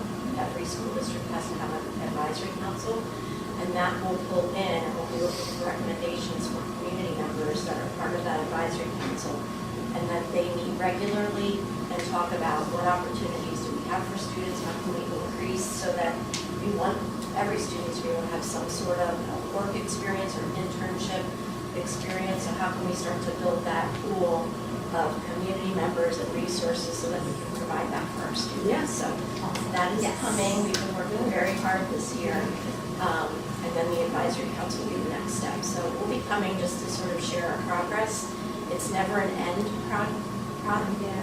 document. It's always a working document. You revise and you set goals, and then you measure your goals and keep moving. So we're at the point now where we've done a lot of the initial work, and we'll be sharing that with you guys. That's really cool. Sorry if I made you reveal your secrets. It was perfect. So you mean parents can volunteer for more than just the fall festival? Right. Is what you're telling me, right? Because those that don't get selected for that have asked, on a serious note, I want to get involved in other things. And Yeah. now I didn't get selected for this, but what else can I be involved in? And Mm-hmm. I think currently it's just, if I'm the teacher that's offering something, we specifically are signing up through Sign Up Genius perhaps for my activities, but what else is there? Let me look at everything before I make a decision. I may want to help for more than just my child, and when my child graduates, I still may want to volunteer. So I think looking at those opportunities is a great way to pull things together, so. And to your point, we do hear from a lot of parents who say like they don't have very many volunteer opportunities, and so it's like, you've got a big pool of parents and then there's only a few opportunities, and so sometimes you don't even get to volunteer the entire school year with your kids, so I think all those extra opportunities would be great. And we certainly want to be welcoming. And mentoring, there's like possibilities for mentoring programs. My mother mentors in her district where she my stepfather and my mother both mentor. And I think it's there's so many valuable opportunities for people who don't have children, that want to connect to the kids in their district, so. Yeah, well, that was another thing. I'm glad you said that because this gets to people that don't have the natural sort of entree or whatever. Or they're done raising their children and they still want to give, or they feel, that it's time to, be involved, and I just think it's a great idea. I can't seem to find the name of that test, but I'm sure Mr. Dylan Hammerman, and I will ask him what it is. Career Cruising is a program that, since I live in Lancaster County, it's for that too. Oh, it was, it had, the name of the test has to be like some kind of place name, but I don't know, I'll find out. But anyway, so that's that's what's been churning around in my head especially since, we're at NSBA. You know how Mr. Dyer was saying the kids are so excited on the way home from, that's how I felt. NSBA, like, let's go, let's do this. I feel like it's the right time, so. And all the studies show that the more you can involve parents in the learning, the better, the more successful the kids are, and so we can find more opportunities to include families and parents. Oh, and I think it makes your community realize how, it makes your tie with the community tight too. It makes them realize the value of what you're doing. So there's going to be more buy-in from them when you want to do things in the school. They're not going to be like, well, what's this? I don't understand this. They're going to know. They're going to be like, yeah, this is great, because I know that they've been doing all these wonderful things for our students, so. And you know what, at the comprehensive planning meeting too, there were parents there were community leaders who, are experts in different areas in the community who had shared too that they want to be able to come in and they want to be able to volunteer and help kids, and what you're talking about with the advisory council is one of the things that they were looking for, and one of the things that we were talking about. But they want to be able to have these opportunities and they to share with kids, and they don't, and so they're just waiting for us to give them to them so that they can come in and help share their skill set with kids and introduce them to a different path. So. Thank you, Joan, for bringing that to the committee. Appreciate it. Any other items before we move on to public comment? Everybody comfortable with moving all the trips forward this evening to the board meeting? Yep. Okay, great, thank you for that support. Very exciting. All right. Public comment? Activities? Okay. Activities is adjourned.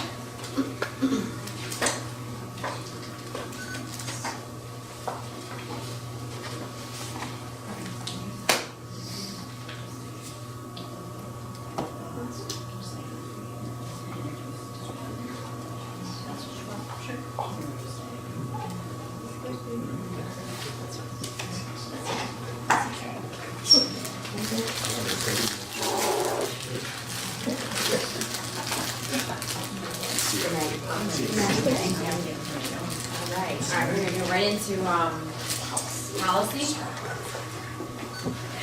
So we'll start with public comment. Sorry. Should I pass it around?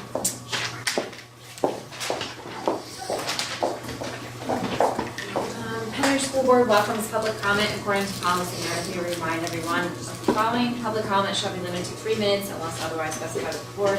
Participants must be recognized by the presiding officer and note their name and municipality. All statements shall be directed to the president and presiding officer rather than to individual board members, district employees, or members of the public. The speaker may speak once during each comment period. Please note that these sessions are designated for comments to protect the confidentiality and privacy rights of all members of the community. The board encourages members of the public to direct any comments regarding particular individuals such as students, district employees, privately to the superintendent or other appropriate administrators or board members, or to communicate with the board and superintendent privately by sending an email to the TSC toolboard@penridge.org. Questions raised and not addressed may be followed up at a later time. One comment, Mr. John Wilson from Bedminster. No comment. I was looking forward to that. Sorry, I had to sign in.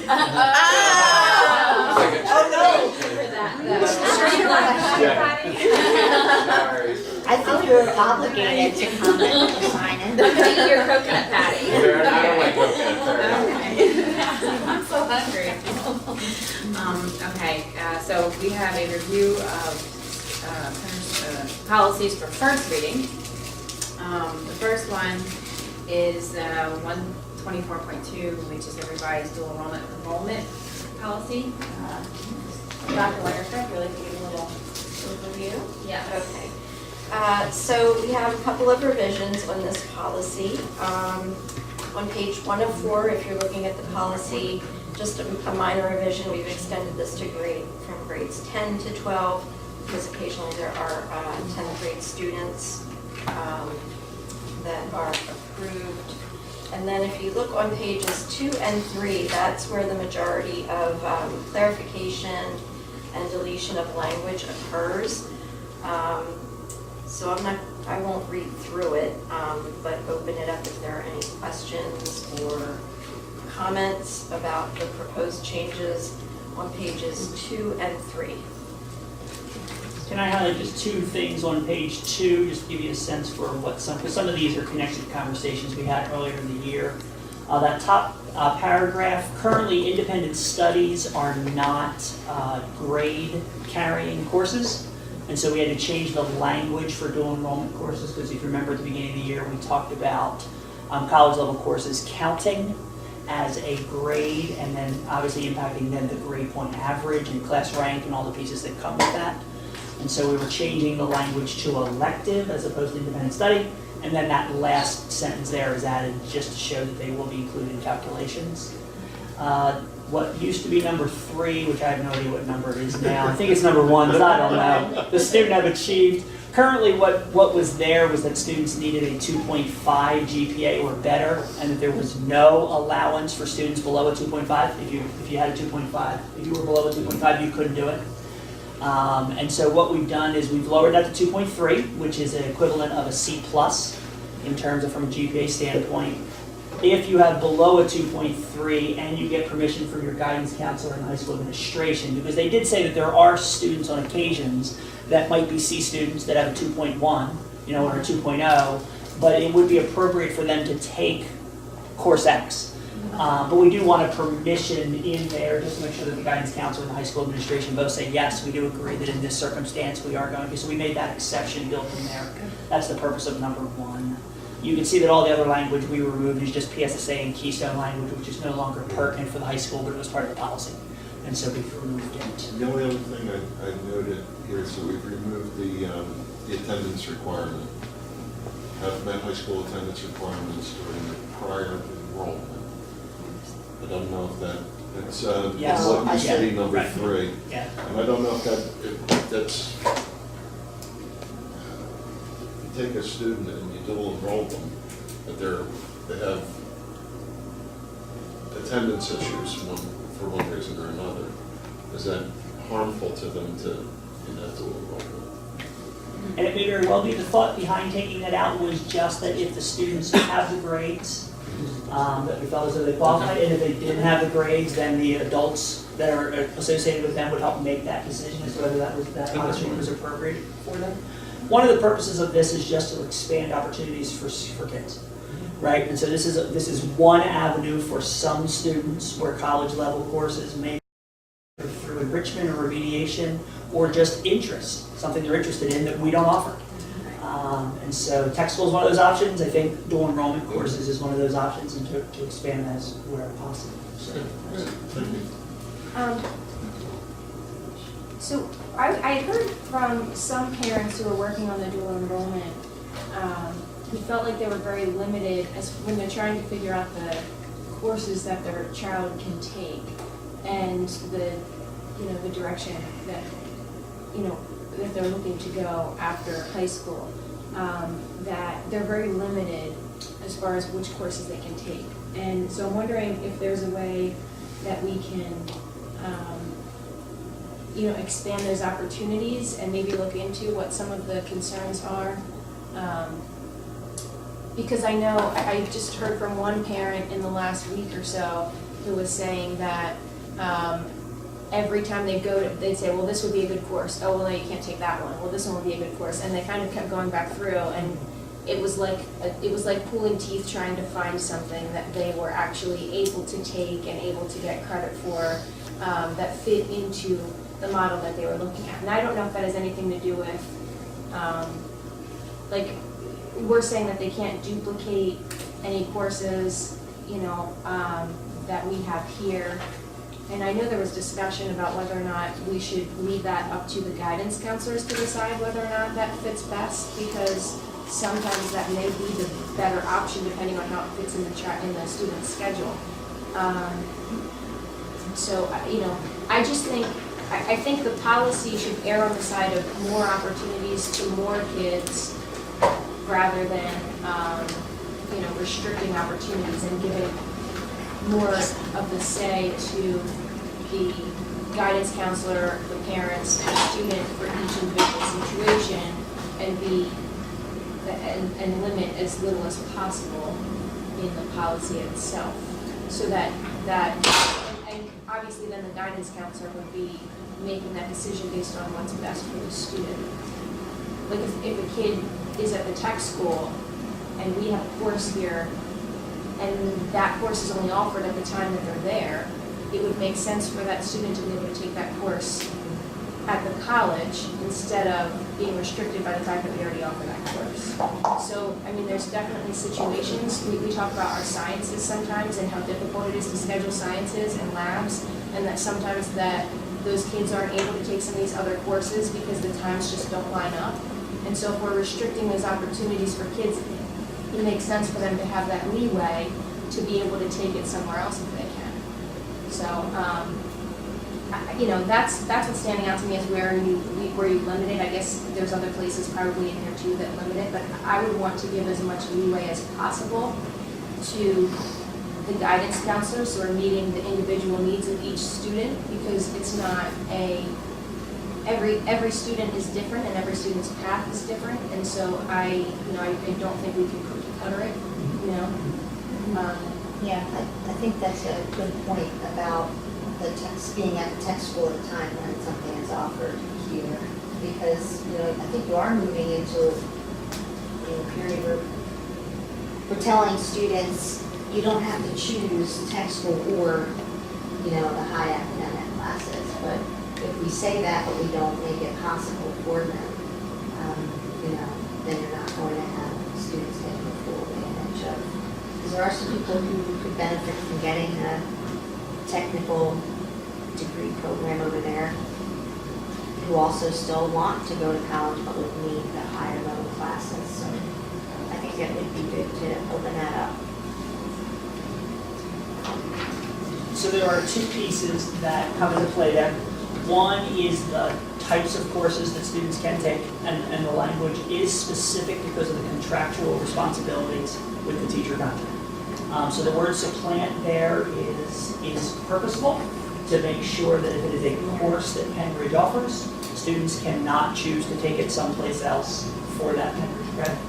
And that is to both honor the Penridge courses, but also to honor the Penridge teachers who are teaching those courses. And so the counselors did not talk about exceptions in terms of tech school students and there being particular courses. That's something we would have to speak to them about, because those are more one-off, very specific things, as opposed to saying to a student, you can take biology wherever you want. And so the purpose of this is not to say you can take biology wherever you want. Biology is a course that all students take. It is a course that we offer, and so it will be taken here. Now, students who aren't successful here or want a different level of biology after they take the first one, this policy doesn't allow that.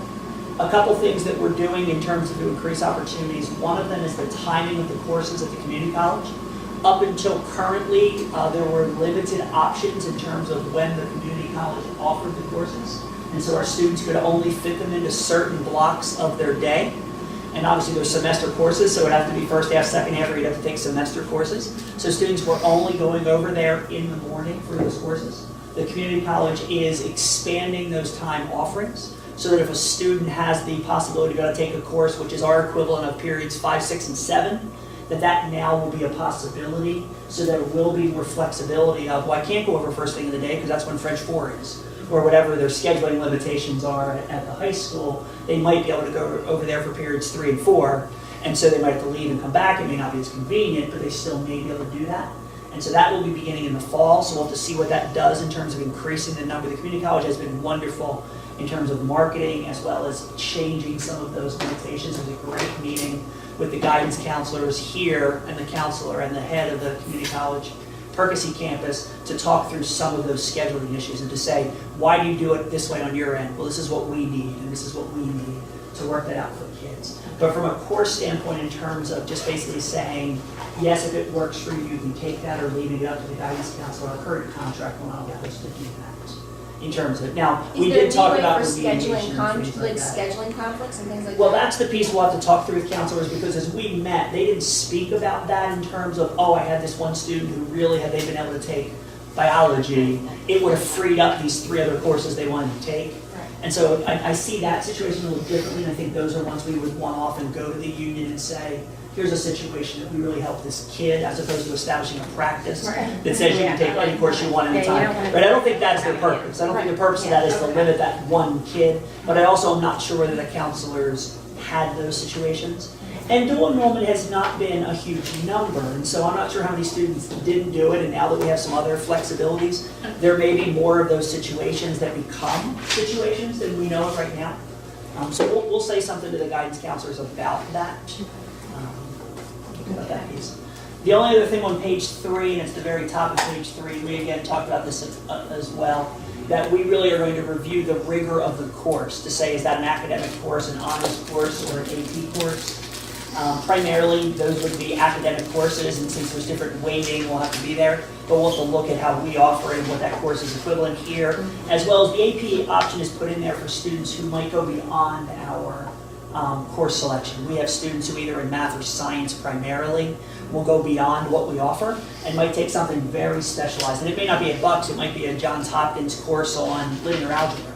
We may make the decision to make that an AP weighted course because it is clearly beyond and clearly a college level course, even though it's not an AP sanctioned course. And so we just worked in the flexibility there. Again, this is new for us, and so we're going to have to monitor this in terms of establishing our rules about, yep, that one's academic, yep, that one's honors, yep, that one's AP, to see what the students sign up for. But us being able to give them actual credit for taking the courses is huge. I mean, Yeah. that was a big. That was what cut people from doing it. People, yeah. Cut my children from doing it. We'll see. There's a lot of interest in the meetings both here and at the community college. Now we'll see how many of that actually turns into in terms of students, but there were at least a lot of parents and a lot of students who attend both meetings. Okay. Anything else? So now we're on to the next one. First reading for policy number 214, class rank. So this is a pretty easy addition. We added GPA to this one. Any questions about that one? No. And then lastly, first reading of policy number 707, use of school facilities. Okay, so we had a lot of discussion about this policy the last time, and we brought it back for first reading because we took a lot of the comments and recommendations, looked at the policy as it relates to the request forms that people fill out for the use of facilities. So we made the effort to make those documents match. So starting on page 3, you will see some minor updates. On page 3, about halfway down, that really just talks about organizations that use facilities, would provide for police or school security personnel. We added in their protection. And then the major changes are on pages 5 and 6. And this is where we clarified some language to make things match the policy and the forms and match the practice that we believe should be in place. So there are 3 categories of groups when you start down at fee guidelines. And we've, again, clarified those groups. So the first group are Penridge Community Youth Organizations, non-Penridge Community Youth Organizations with at least 2/3 Penridge students that are participating in that group. And then activities that include parent and booster groups and non-public schools within the district. So that is the first category, and then that category of groups has a rate of 10%, which is listed on the corresponding rate sheet that we have. I believe it's 10% only if they charge If they admission or charge, registration. yes. But those are the groups that are free. It becomes 10% if they're charging a fee. Then there is some money they'll have to recoup. That's rare, but that does happen with some of those groups. I do want to pause at each 3 of these because we're trying to really clarify. If someone from the outside, they need to be able to know what group they fall into easily, because currently the language didn't match. So the language from the actual facility use forms, and there are 2 of them, one for the turf field and one for the everything else, as well as this policy. So as you read through number 1, I just want to make sure it's clear to you in terms of the groups we're talking about. Right? And then when we get to groups 2 and 3, to make sure that every group you can imagine, it clearly falls into a bucket. Because I think right now they call Jackie and go, huh? Am I 2? Am I? Right? Where they don't fill out the forms. Or they're one category on one page. Exactly and a right. different Well, the category. language will be identical. So, okay, you want to pause there? I do Yes. have a question at this point. How do we monitor the 2/3 Penridge students? How does, and who's responsible for doing that? Right. And we talked about that really needs to be an honor system. We know a lot of the groups that our students participate on. So I don't think we decided to include anywhere that they would list the number of students, list the number of Penridge students, because really then, what are we gonna do? Stand at the field and count kids and, and enforce it that way? Right. But it's really, somewhat of an honor system that. But we could end up with a group that has very few Penridge students in it. We certainly could have groups that lie. Ultimately. We certainly could have Yes. groups that lie. Well, but I think if they We- get caught, then. Yes, Well, it's just who's but I monitoring. think There's they no don't enforcement here. Well, I We think, were trying to respond to the conversation that there are some youth organizations that are not within our boundaries that service our kids, right? And service our kids primarily, now not solely, but primarily. And so we picked a number, and we picked a number that was above 50% simply because then it made it sound like you're mainly Penridge, right? You're basically a Penridge group, but your first word's a Sallerton, or I don't even know who the groups are. Right, so I'm probably a good one to talk about this, because I don't even know who we're really talking about, but I know it was a conversation we had about this policy. And the form will literally say, does your group have at least 2/3 Penridge students, yes or no? And so if somebody's coming from Delaware, we'll probably catch them, right? They'll pull in, they have out-of-state plates. But if they pull in and they're wearing Sallerton Go Teams, right, and there we go. Unless somebody tells on them and then we dig into it, I guess we could go there. But really what we're looking at is when you get to the youth organizations, which is then would be group 2, right? So when you get to that standpoint, they pay 20%.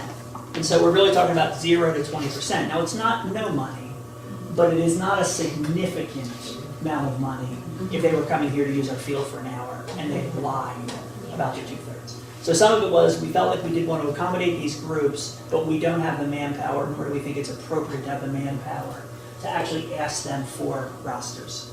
You know, to send us a list of your 50 girls and we want to see their mailing addresses, right? We could do that. It seemed as though we didn't want to put the manpower into that from a cost standpoint because those groups would be free.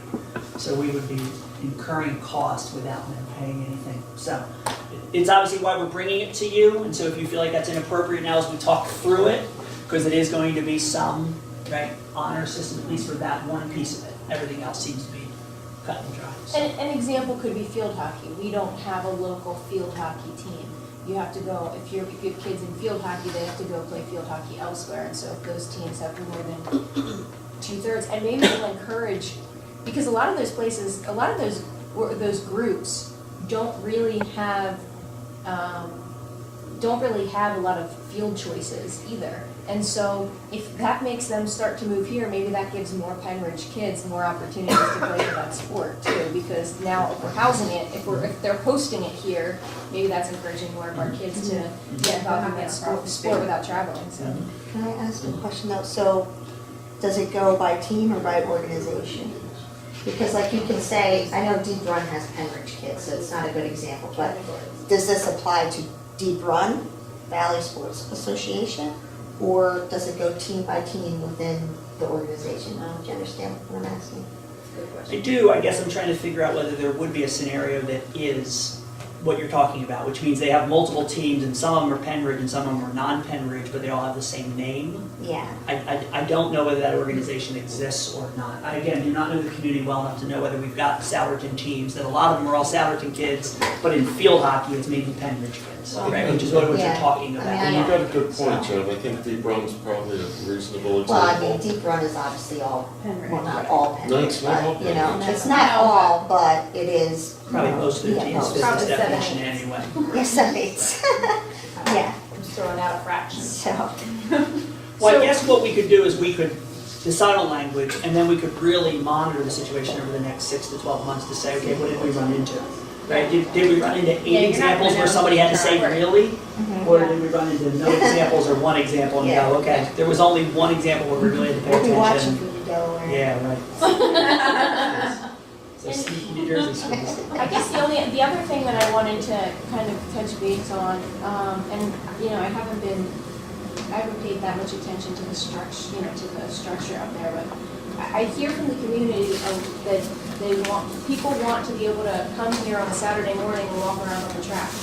And so, you know, they pay for it, so if no one's using it, why can't community members come here and walk around on the track? Because the reality is, if someone's going to be breaking in to do damage, they're not asking for permission. So the only people we're keeping out are the people who actually want to come in and just walk around on the track. So, you know, I would like to see us, you know, obviously it needs to be secured at night,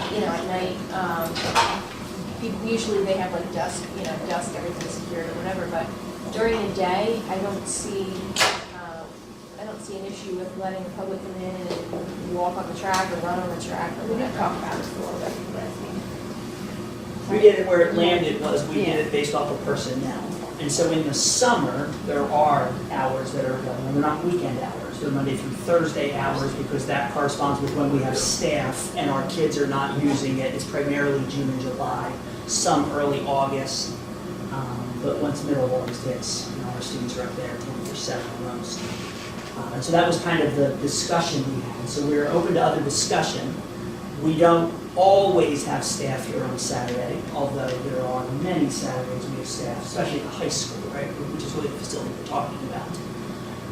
It would be an added responsibility for them. There would not be monitoring other than the cameras, which would be reactive, not proactive to what we're talking about. Although in most instances, we're talking about law-abiding people who are not going to have here to cause problems.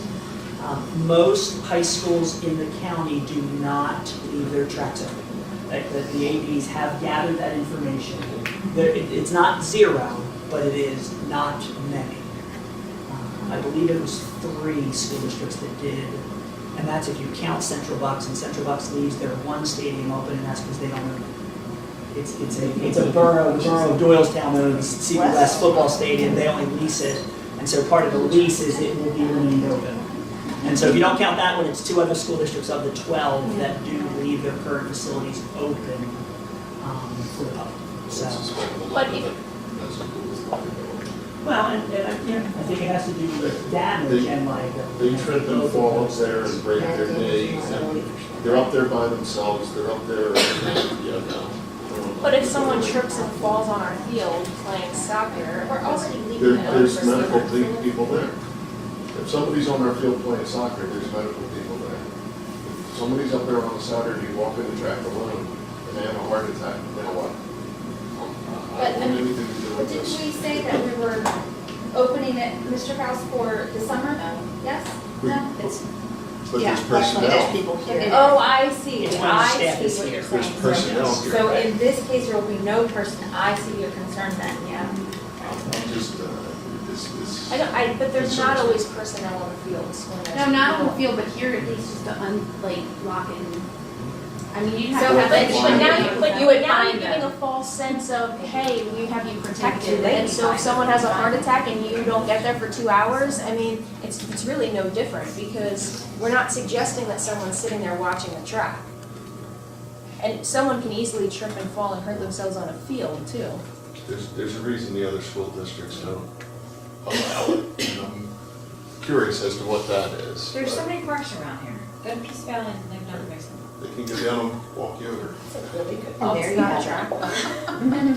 That's a valid. I've seen, I mean, people go under the chain and just walk on it anyway.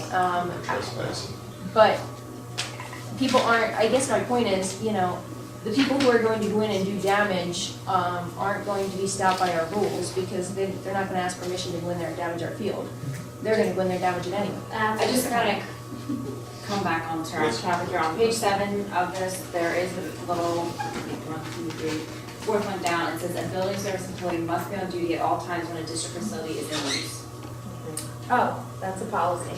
If such coverage requires the hiring of additional personnel or the extension of the employee's work hours, such cost shall be borne by the lessee at the cost of the overtime pay. But there's no lessee in this Right. case. Exactly. So like on a Saturday morning, we don't have anybody here to unlock.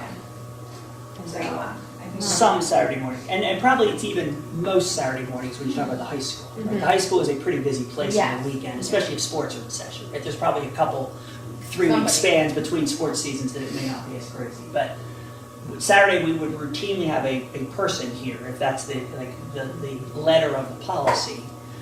We wouldn't have as many people as we do. One of the reasons in the summer is that all hands are on deck, and we have multiple people here. It's not like a Saturday where you might have 2 people that are on, doing the 2 ends of the building.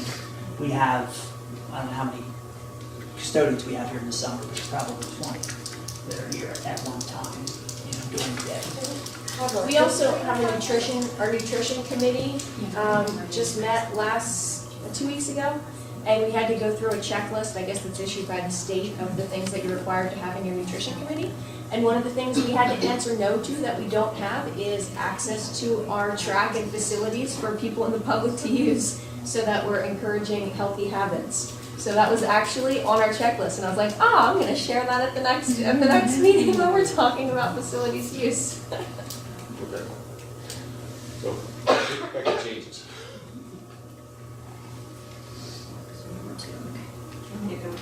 Are we good on that topic? Okay. 2. Okay, the second category is written as all nonprofit adult organizations and all non-Penridge youth organizations with fewer than 2/3 Penridge students.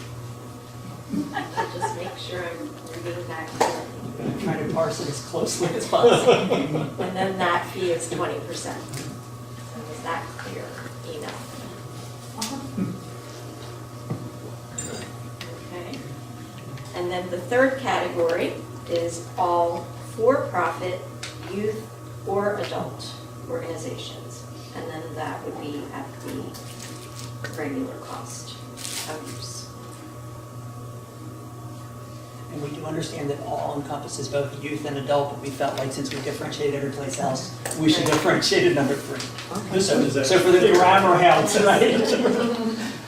Yeah. And if that language works, we would make sure that that language matches the actual facility use forms that people complete because that shares. The only complication is then if you're a group one and you're charging admission. That's the only oddball then of really the group. So that's when it goes from 0 to 10%. So that. And so this will be the same for every facility that people can rent? The turf field has separate rates, and the turf field is. But the categories, I mean. Correct, the Okay. categories will be the same, but it is not free to use the turf field if you are group one. Until it's changed again. That's right. It's changed at least twice every year for, however. You choose to make it free, that's right. And now, as far as the rates and all of that, is that something that we're looking at here, or is that different? I'm just curious if we're in line with what other districts are charging. And we are, although I do not have that data on hand, because I do know that we've spoken about that today. I pulled that data for probably 6 school districts. I can actually expand a little more into Montgomery County, since we border that as many of them as we do Lower Bucks, as it is Burton Justice, Sourton, North Penn, places that way. So we can bring that information to you, although that information is not pertinent to the actual policy language. And so we could change the fees without worrying about the language, because they are separate documents from themselves. So, but we will pull that, because that is, I know something that we talked about.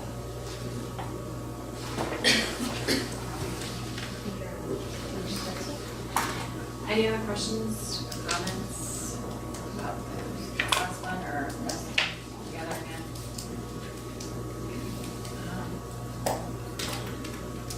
Any more, any public comment? Crickets? Well, I just do want to point out that if we are going to do our volunteering thing and changing our volunteer system or whatever we do, that we might also need to look at different policies regarding our volunteers as far as different programs that we might offer. I know, again, when I went to one of the PSBA conferences, I think it was 2017, I was trying to find my notes. I went to a session where they talked about volunteers and different ways of incentivizing people to volunteer. And so there was that thing, I don't think it was Downingtown, but Downingtown has like a rebate for seniors. I know that people have been talking about different things that you can do with taxes. But I never looked into it very far. I came home and shared it, but it was, at that time, we were told that there's, again, with the teacher contract, not that those people would necessarily be stepping on the professional staff's toes, but that there's a lot of things that you would need to consider and whether you would be able to do that. But if we're going to change our volunteering system to be pulling more people in from the community, maybe we need to look at the policies that cover that kind of thing too, and whether we want to incentivize. Yeah, it's Downingtown it has, but I don't think Downingtown was the one that gave the presentation. I'm not sure. Like I couldn't. Yeah, this was back in. It was 16 or 17, but I'm pretty sure it was 17. And then I had come home and talked about it, but it didn't. Everyone was unsure, and I think it's still unsure now whether. I think maybe we can have Mike look into it. Yeah, definitely should be, like, just because Downingtown does it. Yeah, true. You can't just take what another school district is doing and bring it to your school district without having, making sure that your lawyer looks at it, so. But that was just, I figured that goes with policy, not activities. Okay. You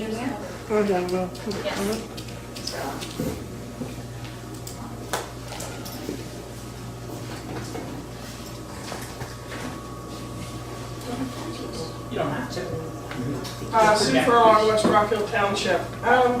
You need to go back and see what you promised the public when you borrowed that $10 million to build that field out there.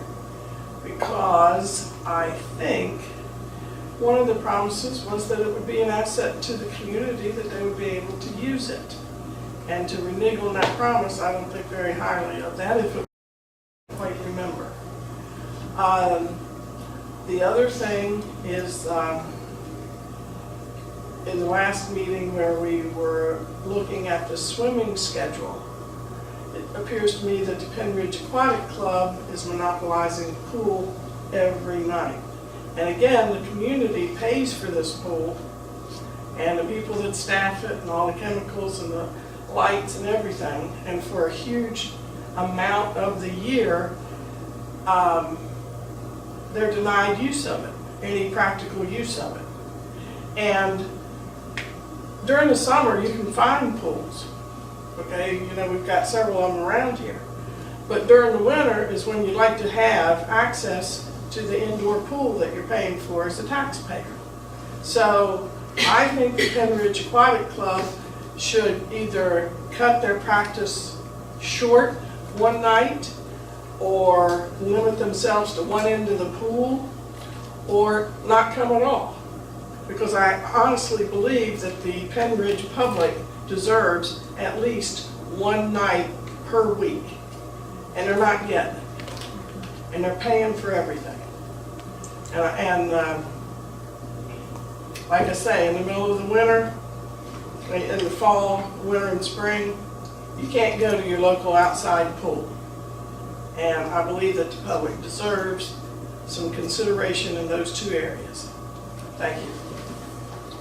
Thank you. That's a good point. Maybe that is why we have such low turnout, because we are only open in the summer and people have other places to go. I wonder if it would be different. Oh, to be fair though, Penn Ridge Aquatic is paying for their, Well, right. It doesn't And matter. the public has to pay too. But we just said, he just said that we were adding an hour to every single day that they didn't have before. So I'm sure one of those hours, because that's adding 5 hours a week, that they never used any other year. So I'm sure one of those hours could be used for the public one of those nights a week, maybe something to look at. But I hadn't thought about it that, because when he said that there's low turnout, it made me think, well then why should we add more time? But I hadn't thought about the seasonal aspect of it. or consistency. And the community, yeah, the it's not community- The consistent day of the week that everybody knows. right, the community use is March through May, so that's obviously not them using the outside pools in terms of that being a pool in March. But it could be that it's not offered regularly, so you don't turn it on in March, right? That could be true. They used to get time through the whole year, Right, and currently, and I don't think it's fair not to. That's an interesting point.